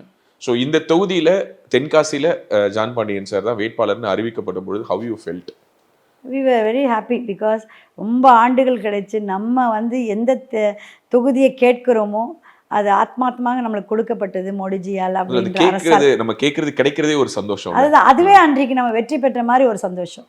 நிச்சயமாக நம்ம இந்த வாட்டி நம்ம வெற்றி பெற்றுருவோம். ஏன்னா நமக்கு அந்த அறிவிப்பு வந்த உடனே நம்மளுக்கு வந்த கால்ஸும், அண்ணே நீங்கள் கேட்டது ஒன்று கொடுத்துட்டாங்கண்ணே, சூப்பர்ண்ணே, நம்ம ஜெயிச்சிடலாம், அந்த வார்த்தைகள் தான் நாங்கள் கேட்டுட்டு இருந்தோம். இல்லை ஆக்சுவலி இதுலேயே ஒரு பெரிய ஒரு சோஷியல் இன்ஜினியரிங் இருக்கிறத பார்க்குறேன். ஏன்னா ஒரு மனிதனுக்கு அவன் கேட்கறத விட்டுட்டு ஏதோ ஒன்று கொடுத்து இதை நீ வச்சுக்கோன்னு சொல்றதே ஒரு வன்முறை தான் இல்லையா? அப்போ அதை தாண்டி அந்த ரெகக்னேஷனுக்கே அவர் இவ்வளோ பெரிய போராட்டத்தை கடந்து வர வேண்டியதாக நம்மளுடைய சமூக ரீதியாக நம்ம போகிறவங்க அப்படின்ற மாதிரி நம்மளை பொட்ரே பண்ணி நம்ம இதுவும் ஒரு முறையான அடக்குமுறை தான் நம்மளுக்கு இருந்திருக்கு. நான் கொடுக்குறத நீ வாங்கிட்டு போ அப்படின்றது தான், நான் கேட்குறத நீ வாங்கணும் அப்படின்றத நீ எதிர்பார்க்கக்கூடாதுன்ற மைண்ட் செட்டில் தான் ட்ராவல் பண்ணிகிட்டு இருக்க ஒரு சூழ்நிலையில் நீங்கள் கேட்குறீங்க, நான் உனக்கு தரேன், நீங்கள் பண்ணி முடிங்க அப்படின்ற மாதிரி சொல்கிற விஷயம் வந்து அது ரொம்ப ஒரு மகிழ்ச்சியாக, அதுக்கு மகிழ்ச்சி எப்படின்றது சொல்ல முடியாது. BJP as a party who recognize as a party because அந்த கம்யூனிட்டியை ரெகக்னைஸ் பண்ணுறாங்க. ஏர்லியர் நோபடி ஹேஸ் டோல்ட் இந்த தேவேந்திர குல வேளாளர் அப்படின்ற ஒரு சமூகத்தை அதற்கான அங்கீகாரத்தை கொடுத்த ஒரே கட்சி நம்ம பிஜேபி தான். And they saw this because actually பார்த்தோம்னா பிரிட்டிஷ் ஆட்சியில் தான் இந்த கணக்கெடுக்க எடுக்கும்போது இவங்க வந்து விவசாயம் தொழிலை பேஸ் பண்ணியிருந்தாங்க. ஆமாம், அவங்க பள்ளத்தில் இருந்தனால பல்லர்னு அறிவிக்கப்பட்டு அப்போது சில சூழ்ச்சியினால் அந்த நேரத்தில் வந்து இவர்களை ஷெட்யூல் காஸ்ட்னு போடுறாங்க. ஆனால் அதுக்கு வந்து இவங்க பிசி கம்யூனிட்டியில் தான் இருக்காங்க, அதுக்கான ஆதாரங்கள்லாம் இருக்குது. ஸோ இதெல்லாம் வந்து எல்லாமே ஹிஸ்ட்ரி ஸ்பீக்ஸ்ன்ற மாதிரி it has been taken into his நம்ம மோடிஜியோட பார்வைக்கு போய் தான் இன்றைக்கு அந்த கவர்மெண்ட் நம்ம இந்திய பிஜேபி கவர்மெண்ட்டு இதுக்கு வந்து கண்டிப்பாக இவர்களுடைய அங்கீகாரத்தை நம்ம கொடுத்தோம்னா நிச்சயமாக ஒரு மாற்றம் உருவாகும் அப்படின்ற இவர்களுக்குடைய அங்கீகாரத்தை நம்ம கொடுக்கணும் அப்படின்னு நினச்சாங்க பாருங்கள். அதுதான் நம்மளுக்கான வெற்றின்னு நம்ம சொல்லணும். ஏன்னா இவர்களும் அதாவது மாண்பு தான் ஒரு மனுஷனுக்கு முக்கியம். எவ்வளோதான் நீங்கள் வந்து பண காசு பொருள் இருந்தாலும் மதிக்கப்படணுன்றது தான் ஃபஸ்ட்டு பேசிக்காக ஒரு மனிதன் நினைக்கிறது. அந்த மதிப்பு இல்லாமல் ஒரு இடத்துல நம்ம இருக்கிறோம் அப்படின்ற ஃபீலே ஒரு மனுஷனை வந்து முன்னோக்கி போகிறதுக்கான ஒரு வாய்ப்பு இல்லாமல் அவனை அடக்குமுறையில் வைக்கிற ஒரு சூழ்நிலையாக மாறுகிறது. ஏன்னா சாரே எங்களுக்கு எங்கள் வீட்டில் அவர் சொல்லியிருக்காரு, ஆரம்ப கட்டத்தில் அவர் ஸ்கூலில் படிக்கும்போது அவங்கள வந்து கூப்பிடுவாங்க. இப்போது இந்த ஸ்காலர்ஷிப்புக்காக கேட்பாங்கல்ல கிளாஸஸில், அப்போது பசங்களை ஸ்காலர்ஷிப்லாம் இருக்கிற பசங்களாம் எழுந்து பெஞ்சு மேலே நில்லுங்க அப்படின்வாங்க. அப்போது அந்த இடத்துலையே அங்கே ஒரு ஹியூமிலேஷன் அவருக்கு, அதுதான் அவருடைய ஸ்டார்டிங் ஸ்டேஜ் ஆஃப் ஹியூமிலேஷன். அப்போ இதை நம்ம எதுக்கணும், இப்படி நம்மளும் மனுஷன் தானே, ஏன் நம்மளை ஒரு தனியாக என்னென்னா மற்ற ஸ்டூடெண்ட்ஸ் முன்னாடி நம்மளை வந்து பொட்ரே பண்ணி நம்ம ஸ்காலர்ஷிப் வாங்குறவங்க நம்ம தனியான ஒரு ஜாதி அப்படின்ற மாதிரி எல்லார் முன்பாகவும் நம்மளை வந்து கேவலப்படுத்துகிறாங்களே, நம்மளை அசிங்கப்படுத்துகிற ஒரு சூழ்நிலை உருவாகுத அப்படின்ற அந்த இதுதான் அவரை வந்து அதுக்காக எதிர்த்து நின்று போராடணுன்ற மைண்ட் செட்டுக்கு கொண்டு போனதுன்னு சொல்லுவார் எங்ககிட்ட சொல்லும்போது. ஸோ அந்த இஷ்யூஸ் மாதிரி தான் நாமளும் ஃபீல் பண்ணோம். இன்னும் நம்ம எவ்வளோ தான் வளர்ந்து ஒரு இதாக இருந்தாலும் நம்மளை ஒவ்வொரு டைமில் நம்மளுக்கு ஒதுக்கப்படுகிற இடங்களை பார்க்கும்போது நம்மளுக்கு கொடுக்கப்படுகின்ற ஆப்பர்ச்சுனிட்டியை பார்க்கும்போது அந்த மாதிரி. ஆனால் அதை தாண்டி இன்றைக்கு மோடிஜியால் தான் அந்த பெருமைக்குரிய ஒரு வாய்ப்பை தேவேந்திர குல வேளாளர் அப்படின்ற அரசாணை கொடுக்கப்பட்டது. அது மட்டும் இல்லை, இப்போ நம்ம வந்து பட்டியலிட்டு வெளியேற வேண்டும் அப்படின்னு கேட்குறோம். ஏன் பட்டியல்னா அந்த எஸ்சியே வேண்டாம், நாங்கள் எஸ்சி கிடையாது பிசியில் இருக்கோம், அதனால் பிசி வேணும் அப்படின்னு போடுறாங்க. அது ஜனத்தின் அடிப்படையில், ஜனத்தொகையின் அடிப்படையில் இது கொடுக்கப்பட வேண்டும் அப்படின்றது தான். இப்போ ஏன்னா இப்போ இருக்கிற இப்போ நான் கேட்பாங்க அந்த ஒதுக்கீடு, அந்த 18% ஆஃப் ஒதுக்கீடு இப்போ உங்களுக்கு வேண்டாமா அப்படின்னு. பிசியாக வந்தாலும் அதுக்கான அந்த கம்யூனிட்டிக்கு ஒதுக்கீடு எவ்வளோ இருக்குமோ அதை அந்த ஜனத்தொகையை கொடுக்கணும் அப்படின்றத நம்ம கோரிக்கை. நிச்சயமாக அந்த கோரிக்கை நிறைவேறும் அப்படின்றதுல எங்களுக்கு மாற்று கருத்து இல்லை. ஏன்னா மோடிஜி இதை பண்ணவர், நிச்சயமாக எங்களுடைய கோரிக்கை கண்டிப்பாக தேவையான ஒரு கோரிக்கைன்றதை அவங்க அறிவிப்பாங்க. அதுக்கு அண்ணாமலை அண்ணன் கூட சொல்லியிருக்காங்க, ஒரு இன்டர்வியூவில் பார்த்தேன். நிச்சயமாக நான் ஜெயிச்சு வந்தோடனே நம்ம இந்த சமூகத்தை சார்ந்தவர்களை வைத்து அவங்களோட பேசி இதுக்கு இந்த இதை வந்து நாங்கள் ஆராய்ஞ்சு நிச்சயமாக அதற்கான பட்டியல் வெளியேற்றத்தையும் நாங்கள் கொண்டு வர்றதுக்கான எல்லா திட்டங்களையும் செயல்படுத்துவோம் அப்படின்னு இப்போ கூட ஏதோ ஒரு மீட்டிங்கில் சொல்லியிருக்கேன் ரீசெண்டாக. ஸோ அந்த இஷ்யூ ஒரு பக்கம் இருக்குது. ஸோ இந்த மக்களுக்கு ஒரு விடிவு காலம் மோடிஜியால் தான் அப்படின்றது இருக்கும்போது இந்த அரசோடு தான் பயணிக்கணுன்றது ஸ்ட்ராங்காக இருந்தோம். அப்போ எல்லாரும் சொன்னாங்க, நீங்கள் கேட்குற சீட்டு கிடைக்காது, பார்லிமெண்ட் சீட்டு நீங்கள் கேட்குற மாதிரி உங்களை வேறு பக்கம் நாகப்பட்டினம் போட போகிறாங்க. இந்த இது நடந்துட்டு இருக்கும்போது அப்போது வந்து ஆரம்பத்துலேருந்தே நம்ம வந்து இதில் சொல்லி ரொம்ப நாளாக பயணிக்கிறனால சொல்லி நம்ம கேட்குறதே இதுதான், எனக்கு வேறு எந்த சீட்டும் வேணாம், இதுதான். நம்மளை என்கிட்ட பேசும்போதும் அதுதான் சொன்னாங்க. அதே மாதிரி எல்லா நட்டாஜி அப்போ மாநில மத்திய அரசின் சார்பாக இருக்கின்ற கட்சியின் சார்பாக இருக்கிற தலைமை அவர்களை பார்த்து பேசும்போதும் இதை நம்ம வலியுறுத்திருக்கணும், நிச்சயமாக செய்வோம் அப்படின்ற மாதிரி தான் நம்மளுக்கு இருந்துச்சு.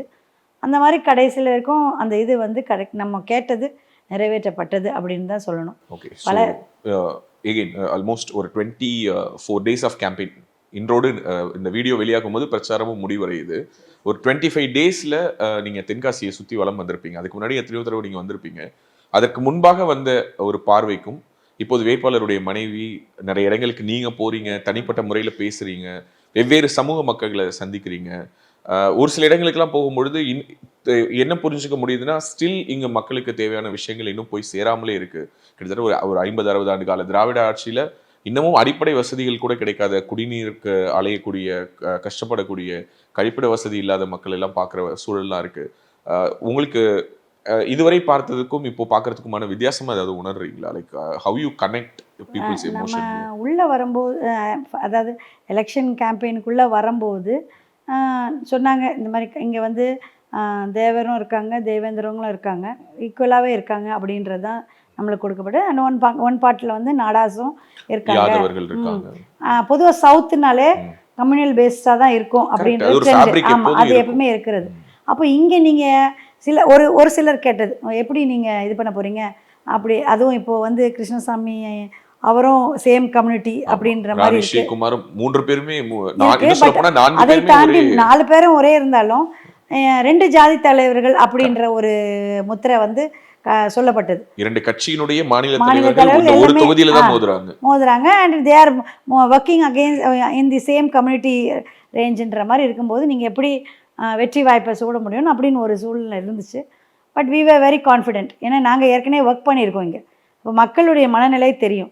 அது பாட்டும் இல்லை, அதான் சொல்லியிருக்கேன்னா நம்ம சாரை பொறுத்த மட்டும் is not only for this கம்யூனிட்டின்னு நான் முதலே சொல்லியிருக்கேன். அதனால் இந்த சவுத்தில் இருக்கிற நிறைய பேர் தேவர் கம்யூனிட்டியாக இருக்கட்டும், முஸ்லீம் கம்யூனிட்டியாக இருக்கட்டும், முஸ்லீம் ரிலீஜனாக இருக்கட்டும், மற்றபடி இதர கம்யூனிட்டிஸ் எல்லாருமே இவரால் நன்மைகள் பெற்றிருக்கவர்கள் தான் நிறைய பேர்.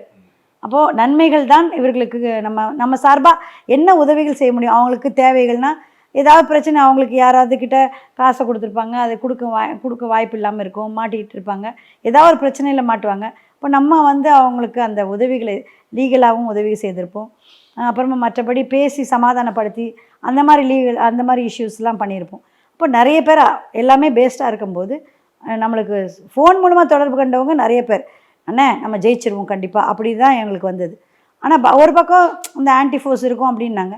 பட் உள்ளே வந்ததுக்கப்புறமா ரொம்பவே நாங்கள் மகிழ்ந்தோம். ஏன்னா நம்மளை வந்து எங்கெங்கே நம்மளை ஏற்றுக்கொள்ள மாட்டாங்கன்ற மாதிரி ஒரு பிம்பம் இருந்துச்சோ, குறிப்பாக தேவர் சமூகத்தில் இவர் உள்ளே போக முடியாது அதெல்லாம் அப்படின்ற ரெஸ்ட்ரிக்ஷன் இருக்கும் அப்படின்னு சொன்னாங்க பார்ட்டி சார்பலாக சொல்லும்போது.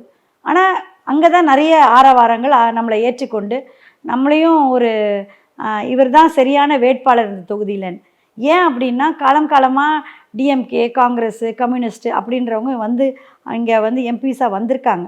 பட் இந்த பகுதியில் எந்த ஒரு நலத்திட்டங்களையும் அவங்க கொடுத்த வாக்குறுதிகள், அவங்க மேனிஃபெஸ்டோவாக கொடுத்தது எந்த ஒரு விஷயங்களும் அவங்க கொண்டு வரல, அவங்க செய்யவும் இல்லை. அது மட்டும் இல்லை, அவங்க ஜெயிச்சு போனதுக்கப்புறமா அவங்கள நாங்கள் பார்த்ததே இல்லை. அவங்க ஜெயிக்கும் கேன்வஸிக்கு வரும்போது பார்த்தது தான். மற்றபடி அவங்க வந்து மக்களுக்கு எந்த சந்திப்பும் இல்லை, மக்கள் குறையும் கேட்கல. இங்கே வந்து அவங்களுடைய எம்பி ஆஃபீஸுன்னு ஒன்று இருந்துச்சுன்னா அது எப்பவுமே பூட்டி தான் இருக்கும். அப்போ நாங்கள் யார்கிட்ட போய் எந்த கேட்குறதுன்ற ஒரு நிலைமை தான். என்ன தேவைகள் அப்படின்னு பார்த்தோம்னா, அவங்க கேட்குற தேவைகள் பேசிக்கான தேவைகள். எங்களுக்கு வந்து தண்ணி வந்து இங்கே இந்த மழையிலேருந்து எங்களுக்கு இது தண்ணி வரல, இதில் சின்ன பிரச்சனைகள், அதை ஈஸியாக நம்ம டேக்கிள் பண்ணி முடிக்க வேண்டிய ஒரு பிரச்சனைகள். நான் செங்கோட்டை பக்கம் போகிறேன், அங்கே எங்களுக்கு இந்த பக்கம் லைட்டே இல்லை, பெரிய அந்த இந்த லைட் இல்லை, ஐமேக்ஸ் லைட் இங்கே போடாமல் இங்கே அப்போது டிஎம்கே வந்து சட்டமன்றத்துலேயும் அவங்க ஜெயிச்சிருக்காங்க, இந்த ஏரியாஸில் பாராளுமன்றத்துலேயும் ஜெயிச்சிருக்காங்க. But constantly they are avoiding this ஏரியானா அவங்கள இப்படியே பின்தங்கியே வச்சுருக்கணும். ஏன்னா எந்த ஒரு தொழில் வளர்ச்சியும் இங்கே கிடையாது. மக்களுக்கு வந்து தொழில் முன்னேற்றம் இருந்தால் தானே அங்கே அவங்களுடைய வாழ்க்கை தரம் முன்னேற்றம் இருக்கும். ஆனால் அது எதுவுமே நடந்துடக்கூடாதுன்ற மாதிரி இருந்தாங்களோன்ற மாதிரி ஒரு சந்தேகம் தான். ஏன்னா அதுக்கு ஈஸியாக எம்பி ஃபண்ட்ஸ் இருக்குது, எம்எல்ஏ ஃபண்ட்ஸ் இருக்குது, அதெல்லாம் பண்ணியிருக்கலாம். பட் ஏன் அப்படி இவங்கள வந்து ஒரு கேஜ் மாதிரி தான் இருந்தாங்கன்ற மாதிரி தான் சொல்லணும். அது மட்டும் இல்லை, இங்கே நல்ல செழிப்பு மிக்க பூமி, இது விவசாயம் சார்ந்த பூமி. அதுக்கான எந்த ஒரு இது வந்து அவங்களுக்கு பாதுகாக்கும் கிடங்குகள் அந்த மாதிரி பெட்டகங்கள் வைக்கல, பண்ணலை. அந்த நம்மளுக்கு மாம்பழம் நல்லா வரக்கூடியது, அதுக்கு அந்த அதுக்கான ஃபேக்ட்ரிஸ் எதுவுமே உருவாக்கலை. அந்த மாதிரி எலுமிச்சப்பழம் அந்த வருது, மெடிக்கல் சைடில் நல்ல அது தேவைகள் இருக்குது, அதை ஊக்குவிக்கிறதுக்காக எந்த தொழிலும் பண்ணல. நைட்டி பொதுவாக விருதுநகர் அண்ட் தென்காசி மாவட்டம்லாம் நைட்டி ஏற்றுமதி உண்மையாக இங்கே நிறைய நடக்குது, சிறு தொழிலாக. அதை வந்து நம்ம தரத்தை உயர்த்தி வெளிநாடு கொண்டு போகிற ஒரு வாய்ப்பை உருவாக்கியிருக்கலாம் இங்கே நம்ம தரத்தை உயர்த்தி. ஆனால் அதுக்கான எந்த ஒரு திட்டங்களும் அதற்கான செயல்பாடுகளும் இங்கே இல்லை. ஸோ இவர்கள் வந்து சின்ன குழுக்களாக தான் இங்கேயும் இருக்காங்களோ ஒழிய பெரிய அளவில் அவங்களுடைய தொழில் வளர்ச்சியை எந்த விதத்துலையும் அவங்க முன்னேற்றத்திற்கு கொண்டு வராமல் இன்று வரை இந்த நிலைமை இங்கே இருக்கிறதுன்னு பார்த்தோம். இப்போ அது வேதனையாக இருந்துச்சு. இப்போ இந்த தொகுதியில் நிச்சயமாக என்னால் அந்த மாற்றத்தை கொண்டு வர முடியும் அப்படின்றது தான் நம்ம வேட்பாளருடைய இது. நாங்களும் வந்து எல்லா பக்கம் பார்க்கும்போது நீங்கள் இது வரைக்கும் தாமரை வந்து மலரலை. மோடிஜி வந்து எதை சொன்னாலும் செய்கிற வல்லமை உள்ளவர். ஏற்கனவே 2 வாட்டி பிரதமராக இருக்கிறாரு. இந்த முறையும் அவர் தான் வரப்போகிறார். 400க்கு 400 அவர் தான் வரப்போகிறாரு. அதனால் இந்த தொகுதியில் தாமரை வந்தால் தான் அங்கே இருக்கிற திட்டங்களும் நம்ம நிறைவேற்ற முடியும், புதிய திட்டங்களும் நிறைவேற்ற முடியும் அப்படின்றது சொல்லும்போது மக்கள் புரிந்து கொண்டாங்க. ஏன்னா இது வந்து பாராளுமன்ற தேர்தல், இட் இஸ் நாட் ஸ்டேட். ஸ்டேட்டில் வந்து யார் சீஃப் மினிஸ்டர் வரப்போகிறதுன்னு தான் பார்க்குற ஒரு சூழ்நிலை. பட் இங்கே அப்படி இல்லை, பிரதமர் யாருன்றது தான். இப்போ பிரதமர் யாருன்றது உங்களுக்கு ஏற்கனவே ஆல்ரெடி தெரியும், க்ளீன் கேட்டால் நம்மளுக்கு தெரியுது, மோடிஜி தான் பிரதமர் வரப்போகிறாரு அப்படின்னும் போது. So they are liking to it.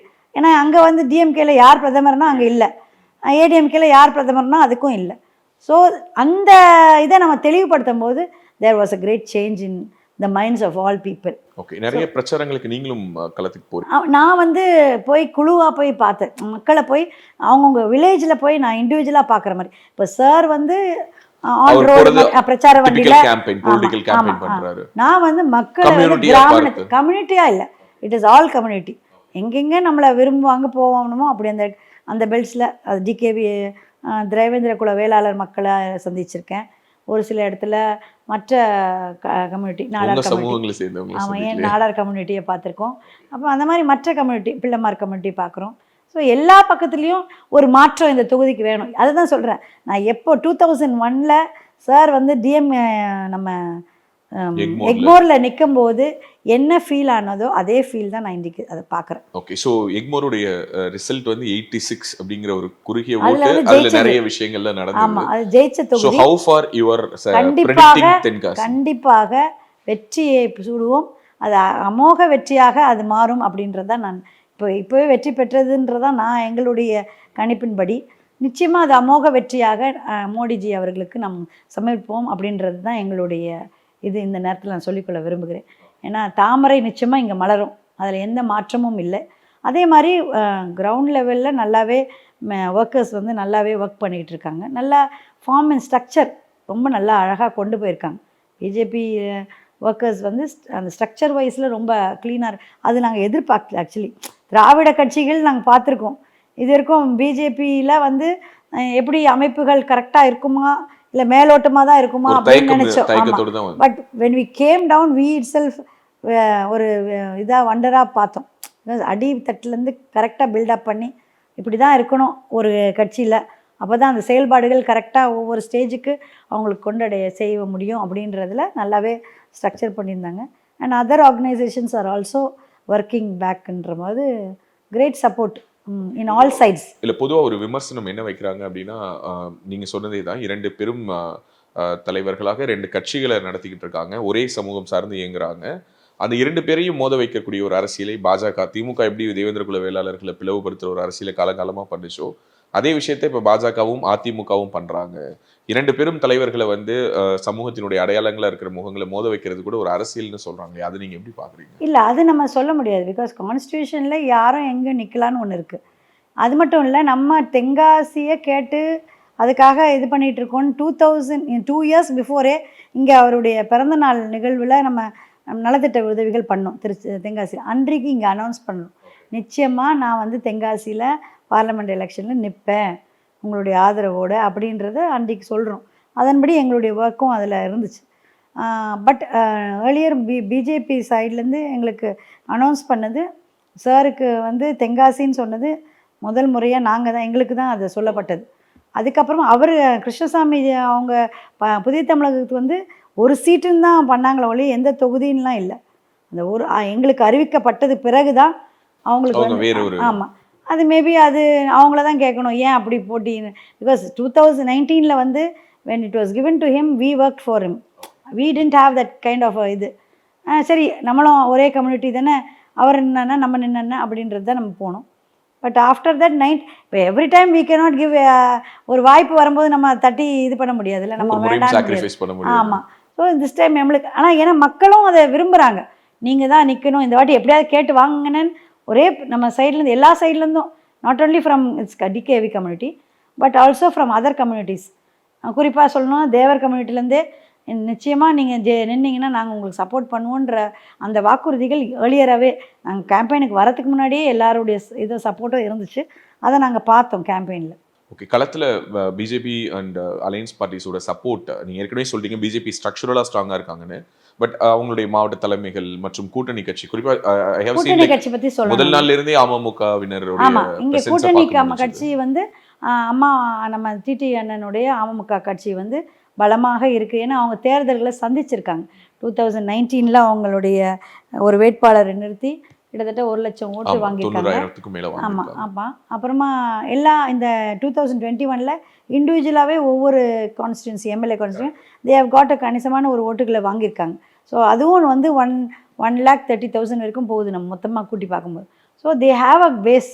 OPS ஆதரவுனா இப்போ ஆக்சுவலி அண்ணன் வந்து 2021 இபிஎஸ் ஓபிஎஸ் அண்ணனும் ஒன்றா இருந்தாங்க. அப்போது வந்து எலெக்ஷன் வேறு மாதிரி. பட் 2024 அண்ணன் வெளியே வந்தாச்சு. அவருக்குன்னு ஒரு டீம் அங்கங்கே இருக்காங்க.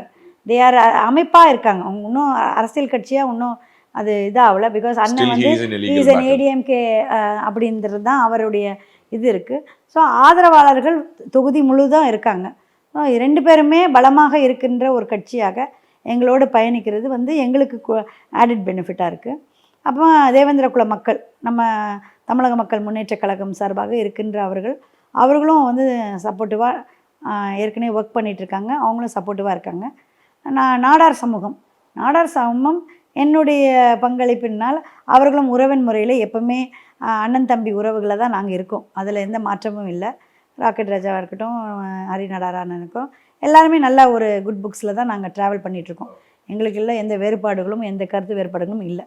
ஸோ ஒட்டுமொத்தமாக அவங்களும் நிச்சயமாக இந்த வாட்டி மச்சான் அப்படின்றது தான் எங்கள் மச்சான் தான் சொல்லுவாங்க, அவங்க வரணும் அப்படின்றதுல அவங்களும் உறுதுணையாக இருக்காங்க. So and apart from that other communities வந்து தே வாண்ட் அ சேஞ்ச். இந்த பிஜேபியில் இருக்கிற நிறைய பேர் அதர் கம்யூனிட்டிஸில் பிஜேபியில் already they are there. Other then that neutral ஓட்டர்ஸாக இருக்கிறவங்க நிச்சயமாக இந்த வாட்டி பிஜேபியில் நிற்கிற அண்ணனுக்காகவாவது நம்ம போடணும். அண்ணன்னு நம்மளுக்கு தெரியும், அவர் வந்து எதையும் வந்து அதாவது எந்த பிரச்சனை வந்தாலும் நம்ம எது சாதிக்க முடியும், ஏதாவது தேவைகளையும் அவர் வந்து கேட்டு வாங்கி பெற்று தரக்கூடிய வல்லவர் அப்படின்றது தான் பார்க்குறாங்க தொகுதியில். ஸோ நிச்சயமாக அவர் வந்தால், அவர் வெற்றி பெற்றால் நமக்கு வந்து குறைகள் ஈஸியாக இது பண்ணுவோம். அது மட்டும் இல்லை, அவரை வந்து காண்றது வந்து ரொம்ப எளிதானது அப்படின்றது எல்லாருக்கும் தெரியும். பிகாஸ் அவருடைய 40 வருஷ பயணத்தில் எப்போ கூப்பிட்டாங்கனாலும் உடனே ஃபோன் எடுக்கக்கூடியவர், ஒரு தலைவராக இருந்தாலும் ஒரு ஃபோனை யார் கூப்பிட்டாலும் உடனே எடுத்து பேசக்கூடிய ஒரு தலைவராக தான் அவர் வந்திருக்காரு. தனக்கென்ற எந்த ரெஸ்ட்ரிக்ஷன்ஸையும் வச்சுக்கல. ஸோ அப்போது எந்த நேரத்துலையும் நமக்கு பேசலாம், ஈஸியாக அவரை அப்ரோச் பண்ணலான்னும் போது அதுவே எங்களுக்கு ப்ளஸ் பாயிண்ட்டாக இங்கே வருது. எல்லோரும் சொல்கிற விஷயங்கள் அண்ணனை வந்து இது பண்ணுறாங்க, அண்ணன் வந்து ரொம்ப லகுவாக மூவ் பண்ணுறாரு எல்லாருக்கூடையும். இது மற்ற சமூகத்துலேருந்து எனக்கு வந்த செய்திகள். நானே ஆக்சுவலி நேற்று இன்டர்வியூ பண்ணும்போது சார் கிட்ட சொன்னேன், சார் நீங்கள் இவ்வளோ கூலாக இருப்பீங்க நான் யாருமே எதிர்பார்க்கல சார் அப்படின்னு. தம்பி நான் எப்போவுமே கூல் தான் அப்படின்னு சொல்லிட்டு சொன்னாங்க. ஸோ அது எலெக்ஷன் ஓவரால் அந்த கேம்பெயின் ஃபுல்லாகவுமே அவர் தன்னை ரொம்ப கூலாக வச்சுட்டு இருக்கிறாரு. எனக்கு தெரிஞ்சு யார்கிட்டையும் அவர் பெரிதாக கோவப்படலை. ரொம்ப அந்த பொலிட்டிக்கல் மூவ்மெண்ட்ஸ் எல்லாத்தையுமே ரொம்ப கீனாக வாட்ச் பண்ணுறாரு. ஈவன் ஒரு கிளைக்கு இந்த பூத் கமிட்டி மீட்டிங்கில் கூட பேசும்பொழுது அவர் ஒரு வார்த்தை பேசினார். எனக்கு அது இன்னமும் ஞாபகம் இருக்குது. என்னன்னா, எங்கே எந்திரிச்சு பார்த்தாலும் என் கண்ணுக்கு தாமரை தான் தெரியுது, தூங்கி முழிச்சாலும் தாமரை தான் தெரியுது, உங்களுக்கும் அதுதான் தெரியணும், இங்கே இருக்கிற வேறுபாடுகள் பிரச்சனைகள் பற்றிலாம் பேசாதீங்க, அது எல்லா இடத்துலும் இருக்குது அப்படின்னு சொல்லிட்டு பேசினார். ஸோ எகெயின் டு சம்மரைஸ், உங்களுடைய இந்த 25 நாள் பிரச்சாரத்தை மக்கள் பார்த்துருக்குறாங்க, எல்லா கட்சிகளுடைய பிரச்சாரத்தையும் பார்த்துருக்குறாங்க. மக்கள் ஒரு முடிவில் இந்நேரம் வந்திருப்பாங்க, அல்லது இந்த 2 நாட்களுக்குள்ளார முடிவெடுத்து 19ஆம் தேதி போய் வாக்கு செலுத்த இருக்காங்க. மக்கள் தாங்களுடைய வாக்குகளை செலுத்தும் பொழுது என்ன நினைத்து பார்த்தால் அவர்கள் பாஜகவை தாமரை சின்னத்தில் போட்டியிடக்கூடிய ஜான் பாண்டியன் அவர்களை தேர்ந்தெடுப்பார்கள் நீங்க நினைக்கிறீங்க? மக்கள் கிட்ட உங்களுடைய வார்த்தைகளாக நீங்க என்ன பேசணும்னு நினைக்கிறீங்க? மக்கள் நிச்சயமா மோடி அவர்களை தங்களுடைய ஐகானாக பார்க்குறாங்க, அதில் எந்த மாற்றமும் இல்லை. ஏன்னா மோடியால் தான் மாற்றத்தை உருவாக்க முடியும் அப்படின்றது அவங்க பார்க்குறாங்க. ஏன்னா நம்மளுடைய டெவலப்மெண்ட் ஆஃப் இந்தியா வந்து அந்த பாதையை நோக்கி செல்கின்றது அப்படின்றது எல்லாரும் அறிஞ்சது. இன்றைக்கி எல்லாருக்கும் செல்ஃபோனில் எல்லா விஷயமும் பார்க்குற ஒரு சூழ்நிலையில் தே நோ தட். அப்போ மோடி ஒரு அரசாட்சி நல்ல அரசாட்சியாக இருக்கும்போது நிச்சயமாக இங்கே இருக்கிற வேட்பாளரும் இந்த மண்ணின் மைந்தர். ஏன்னா அவருக்கு பேசிக்காக சிவலார் குலம் சேர்ந்தவர். ஸோ அவர் மண்ணின் மைந்தர். நிச்சயமாக எல்லா விஷயங்களையும் அவர் வந்து எடுத்து சென்று நமக்காக பெற்று தருவார். மோடிஜி அவர்கள் அரசாட்சி தான் வரப்போகுது அப்படின்றதுல எந்த மாற்றமும் இல்லை. அவங்களுக்கு எல்லாருமே மோடி தான் வரப்போகிறாரு, அவர் தான் பிரதமர் அப்படின்றது மாற்றம் இல்லைன்னும் போது அவர் நம்ம இந்த தொகுதியில் இவர் வேட்பாளராக அங்கே போனார்னா இந்த தொகுதி இன்றைக்கு கிடைக்கப்பெறாத சில விஷயங்களை நிச்சயமாக நம்ம பெற்றுக்கொள்ள முடியும் அப்படின்றதுல தெளிவாக இருக்காங்க. இது பாராளுமன்ற தேர்தல் என்பதையும் அவர்கள் தெளிவாக சொல்கிற அளவுக்கு இருக்காங்க. ஏன்னா இது ஸ்டேட் கவர்மெண்ட் கிடையாது, it's everything based on central government அப்படின்றதுல தெளிவாக இருக்காங்க. ஸோ நிச்சயமாக நான் எங்களுடைய ஓட்டு தாமரைக்கு. அண்ட் அது போக இன்று வந்து நாங்கள் எதிர்பார்க்குற ஒரு கேண்டிடேட்டை இந்த தொகுதியில் எங்களுக்கு கொடுத்துருக்காங்க, அதை நாங்கள் மிஸ் பண்ண விட மாட்டோம். நிச்சயமாக தாமரைக்கு தான் எங்களுடைய முழு வாக்குகளும் இருக்கும், எங்கள் குடும்பத்தின் வாக்குகள் அப்படின்றது. நாங்கள் போகிற இடத்துலையே அது ஸ்டார்டிங் ஸ்டேஜோடு இப்போ எண்டிங் ஸ்டேஜ் வர எல்லோருடைய வாக்குகளும் அந்த மாதிரி தான் இருக்குது. ஸோ நிச்சயமாக வந்து அமோக வெற்றி தான் அடைவோம். நமக்கு வந்து நம்மளுடைய இந்த தென்காசியின் முன்னேற்றம் வந்து வேட்பாளரால் முடியும் அப்படின்றத அவங்க சாதிக்க முடியும் அப்படின்னு நினைக்கிறாங்க. ஒரு மாற்றம் வேண்டும் என்று விரும்புகிறாங்க. அந்த மாற்றத்தை நிச்சயமாக வேட்பாளர் கொடுப்பார். அவருடைய குடும்பத்தின் சார்பாகவும் நாங்கள் சொல்லிக்கொள்ள விரும்புகிறேன். ஏன்னா என்னுடைய மகள் ஏற்கனவே ஒரு இன்டர்வியூவில் கூட சொல்லியிருக்கா, நான் பார்த்தேன், இந்த மாதிரி யார் செய்கிறாங்க இல்லையோ நாங்கள் அந்த களத்தில் இறங்குவோம். அப்படி தான் நாங்கள் குடும்பமாக தான் இது வரைக்கும் நாங்கள் ட்ராவல் பண்ணிகிட்ருக்கோம். சில சொல்லலாம் இது குடும்ப அரசியல் அப்படின்லாம் சொல்லலாம். இது குடும்ப அரசியல் இல்லை. உண்மையாக ஆத்மாத்மா நாங்கள் வந்து சோஷியல் சர்வீஸே நான் ஆஸ் எ லாயர் நான் ப்ராக்டிஸில் இருக்கேன் ஹைகோர்ட்டில். அங்கேயும் நான் வந்து நிறைய கஷ்டப்பட்டவங்களுக்கு உதவி செய்துட்டு தான் இருக்கோம்.